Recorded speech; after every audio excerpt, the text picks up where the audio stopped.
یہ لیکچر آپ دھیان سے سنیں گے تو آپ حیران ہوں گے کہ کس طرح ایک آدمی جھوٹ کو بولتا ہے۔ پہلے سچ بولتے رہتا ہے، سچ بولتے رہتا ہے، سچ بولتے رہتا ہے، یعنی کہ مطلب 10 میں سے 9 سچ بولتا ہے، پھر ایک جھوٹ بولتا ہے، تو وہ ایک جھوٹ جو ہے وہ سچ کے اندر لپت ہو جاتا ہے، ایسا لگتا ہے جیسے کہ یہ بھی سچ ہے۔ تو میرے پیارے بھائیوں اور بہنوں، اسی طرح اگر آپ کے پاس علم نہیں ہوگا تو نفاساتی فی العقد آپ کے ساتھ ہوگا۔ دیکھیے، نفاساتی فی العقد مطلب نفسیاتی گانٹھ میں آپ کو باندھا جائے گا اور آپ سے آپ کو ہی گمراہ کیا جائے گا، آپ سے ہی آپ کو اپنے ہاتھوں سے اپنے پیسے اپنی زندگی دوسروں سے دلوائی دی جائے گی۔ تو اسی لیے علم کا سیکھنا بہت ضروری ہے، خاص کر کے اللہ کا علم۔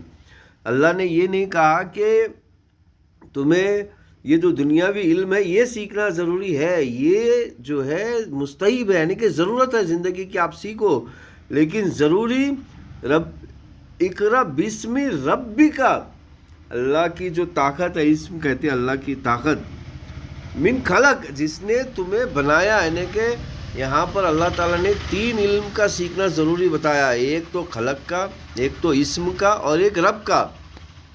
رب کہتے ہیں پالن ہار کو، پالنے والے کو۔ تو پالنے والا کس طرح پال رہا ہے، کیسے پال رہا ہے، اس کی قوت کیا ہے، کیسے ہے، کس طرح ہے، وہ سیکھنا ضروری ہے، ورنہ آپ ایسے ہی چالاک لوگوں کے ہاتھ میں آپ پھنس جاؤ گے۔ میں ایک بار ویڈیو کو چلاتا ہوں تاکہ آپ دیکھ لیں اور کس طرح چیزوں کو سچ بولتے بولتے بولتے ایک جھوٹ بیچ میں ڈال دیا جاتا ہے، پھر آپ کے دماغ کو چھین لیا جاتا ہے آپ سے ہی۔ تو چلیے میں چالو کرتا ہوں، سنیے پہلے۔ کسی نے کمنٹ کیا کہ دین اور مذہب کے اندر کیا فرق ہے؟ یہ دونوں الفاظ عربی کے ہیں اور عربی کے اندر دونوں کا مطلب الگ الگ ہوتا ہے، لیکن اردو کے اندر دونوں کا مطلب ایک ہی ہوتا ہے، جس کا مطلب ہے ریلیجن۔ اب چلو دیکھتے ہیں قرآن میں کون سا لفظ آیا ہے، دین آیا ہے یا پھر مذہب آیا ہے۔ اللہ نے قرآن میں فرمایا ان الدین عند اللہ الاسلام، ریلیجن جو اللہ کے نزدیک ایکسیپٹیبل ہے وہ ہے اسلام۔ پھر دوسری جگہ اللہ تعالیٰ نے فرمایا وَمَن يَبْتَغِ غَيْرَ الْإِسْلَامِ دِينًا فَلَن يُقْبَلَ مِنْهُ، جو اسلام کے علاوہ کسی ریلیجن کو فالو کرے گا اس سے وہ قبول نہیں کیا جائے گا۔ اور حدیث کے اندر بھی دین کا لفظ آیا ہے، نبی علیہ السلام نے جب نکاح کے بارے میں فرمایا کہ عورتوں سے، دیکھیے قرآن میں بھی دین کا لفظ آیا ہے اور حدیث میں بھی دین کا لفظ آیا ہے اور دین کا لفظ استعمال بھی کرنا ہے۔ اب آپ آگے کا لیکچر سنیے کس طرح لفظ مذہب کو کس طرح دین میں گھسایا جا رہا ہے۔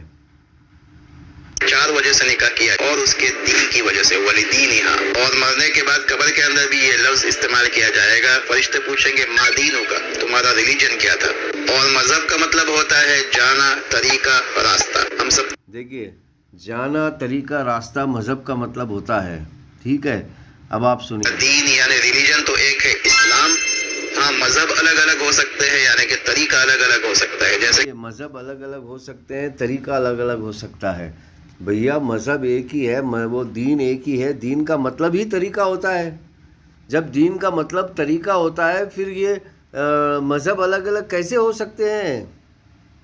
ہاں، اگر ایک جیسا کہ بامبے پہنچ رہے ہیں یا پھر ترکی پہنچ رہے ہیں، ترکی کے پہنچنے کا طریقہ الگ الگ ہو، یعنی کہ کوئی ایروپلین سے جا رہا ہو، کوئی پیدل جا رہا ہو، وہ زمینی معاملہ ہے، وہ یہ معاملہ ہے، لیکن جو دین کا جو سسٹم ہے اس میں طریقہ آلریڈی ڈیفائن ہے۔ جب آلریڈی ڈیفائن ہے تو پھر اب یہ خوبصورتی سے لفظ مذہب کو زبردستی کیوں گھسا رہے ہو؟ دیکھیے، تو اس طرح میرے پیارے بھائیوں اور بہنوں، اگر آپ کے پاس دین کا علم ہوگا تبھی آپ ایسے علم کے شکاری کو پکڑ سکتے ہیں اور پھر علم کے چوری کرنے والوں کو پکڑ سکتے ہیں، ورنہ آپ اس میں پھنس جائیں گے۔ اب آگے آئیے، آگے اور سنیے، بہت امپورٹنٹ لفظ ہے آگے۔ ہم نے سنا ہوگا کہ یہ امام شافعی کا مذہب ہے، یعنی کہ امام شافعی اس دیکھیے، طرف گئے ہیں۔ اب سوال ہو، اب دیکھیے، ایک امام شافعی کا مذہب ہے، آپ نے سنا ہوگا کہ امام شافعی کا مذہب ہے۔ بھائی کس نے سنا، کس نے کہا کہ امام شافعی تو کوئی پیغمبر تھوڑی تھے؟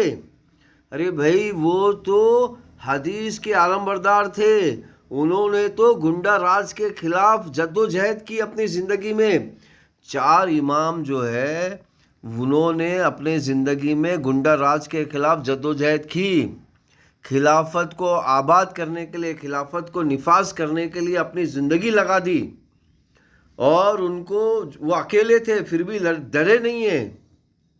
بھائی ان کی زندگی کے نام پر آپ اتنا بڑا جھوٹ بنا رہے ہو اور اتنا بڑا پاکھنڈ تیار کر رہے ہو ان کی زندگی کے نام پر۔ انہوں نے تو کہا کہ حدیث اگر آپ کو مل جائے تو ہماری باتوں کو چھوڑ دو، حدیث کو پکڑو۔ تو بھائی یہ کس طرح کا پاکھنڈ ہے؟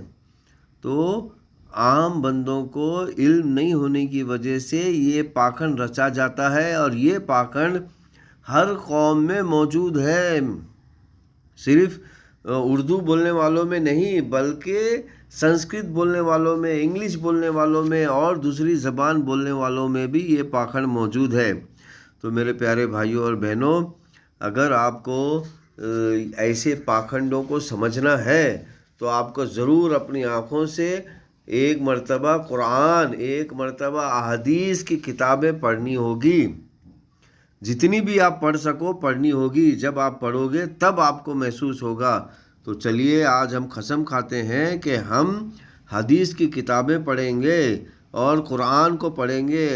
یہ قرآن عربی زبان میں ہے تاکہ کوئی اس کے میننگ میں الٹ پلٹ نہ کرے، گمراہی نہ پھیلائے۔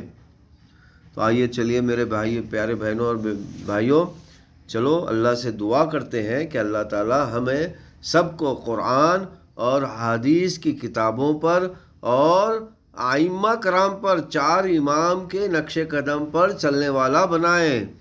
اللہم